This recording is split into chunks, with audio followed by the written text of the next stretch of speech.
अच्छा चौधरी साहब, जरा बताइए कि आज आप लोगों की तरफ से तहफ़्फ़ुज़ात का इजहार किया गया है। ख्वाजा साद रफीक साहब ने कहा है नई हल्का बंदियों के खिलाफ अदालत जा रहे हैं, और फिर उन्होंने कहा जी 8 फरवरी को मुकर्ररा वक्त पर ही इलेक्शन होने चाहिए। इसका मतलब क्या है?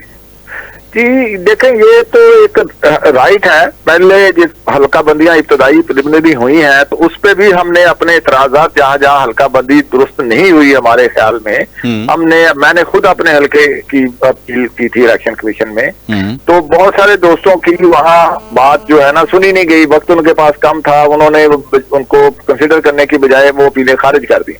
अब उनके पास लामाला और कोई चांस नहीं है, वो हाई कोर्ट्स में पिटीशन करेंगे, तो वो तो उनका एक कानूनी राइट भी है और ये आईन पाकिस्तान का हिस्सा भी है। तो वो तो सिस्टम अडॉप्ट होना है, तो उसमें वो फैसले को मेरा ख्याल ज्यादा लंबा वक्त नहीं लेंगे। वो हफ्ते 10 दिन के अंदर अंदर शेड्यूल के आते आते या 2-4 दिन में वो फैसले आ जाएंगे, तो उसके मुताबिक जो फैसला होगा।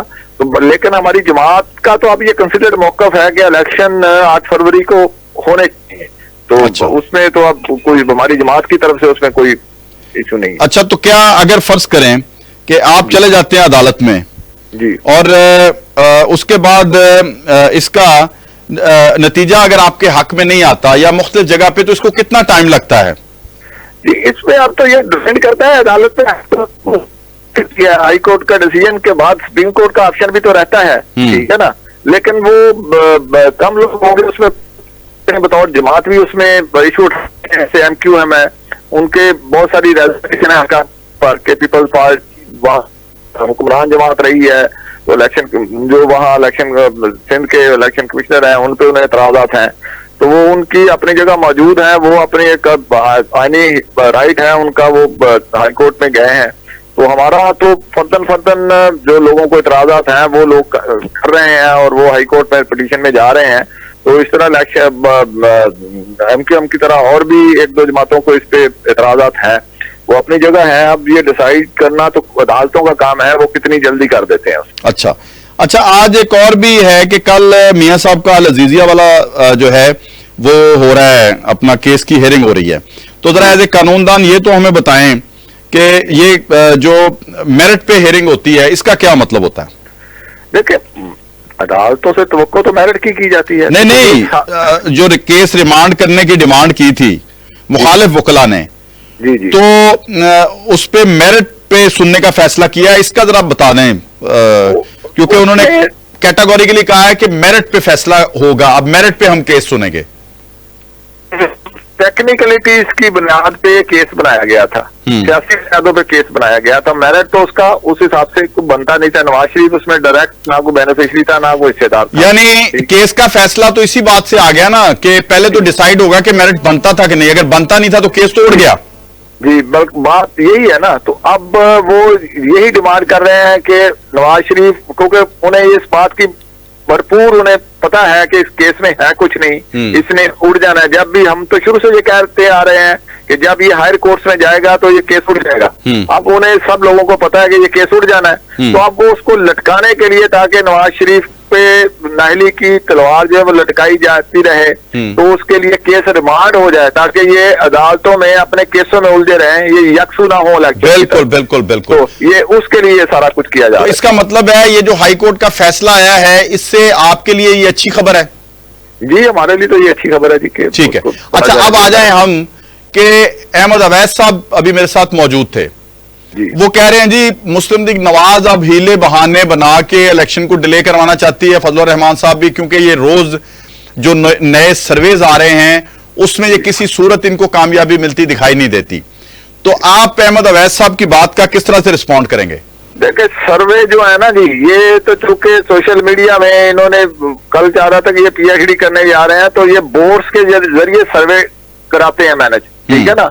इनका जो जिनको को ये 25-25 हजार रुपया देते रहे हैं, बाहर लाखों रुपया इन्होंने दिया हुआ है, बाहर बैठे हुए लोग मैनेज करते हैं। ये IT का दौर है, ये बोर्ड्स बनते हैं जो एक वक्त में हजारों वोट डाल देते हैं 1 मिनट के अंदर, ठीक है।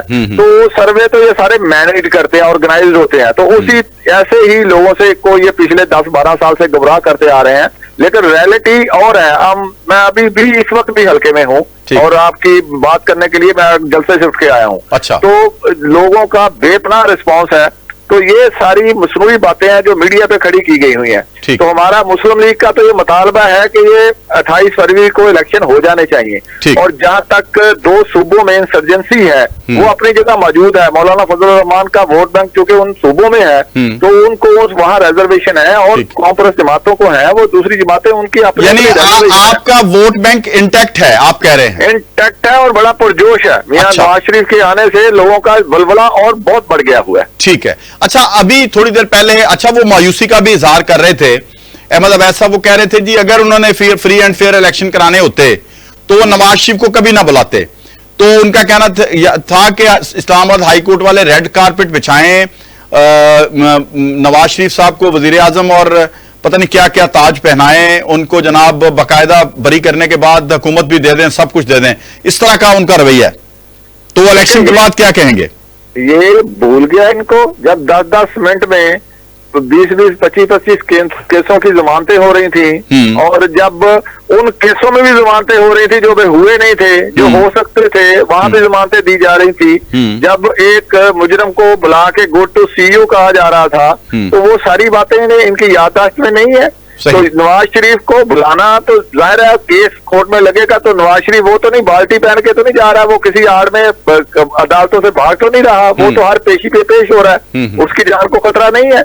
वो सिर्फ ये लाडले रहे हैं अदालतों के। अब वो इन्हें रह रहा के वो ख्वाब नजर आता है कि ये हम लोग एंजॉय कर रहे थे, अब ये अदालतों ने इंसाफ देना क्यों शुरू कर दिया, लोगों को एक सब में सबको खड़ा करना क्यों शुरू कर दिया। ठीक है। अच्छा, अब आप अपने हल्के की तरफ आ जाएं।